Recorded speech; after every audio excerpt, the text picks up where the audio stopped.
How to remove ads from Yahoo Mail permanently. Now in this video, I'm going to show you additional information on removing ads from your Yahoo Mail permanently. So this is going to be the application that you're using from Google Play Store, which is going to be the Yahoo Mail and Email and Planner.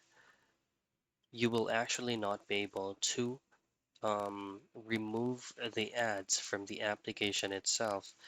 What you can do is, if whether you're signing up with your direct Yahoo account or with your Google account, you can still remove ads but not permanently. It will go back by its default around 3 to 5 minutes.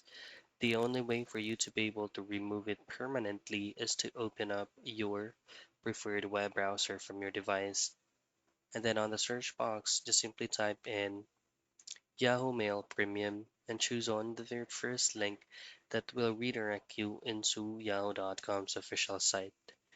Now you're gonna have to subscribe to their Yahoo Premium so you can definitely remove their ads permanently. And that is how you remove ads from Yahoo Mail permanently.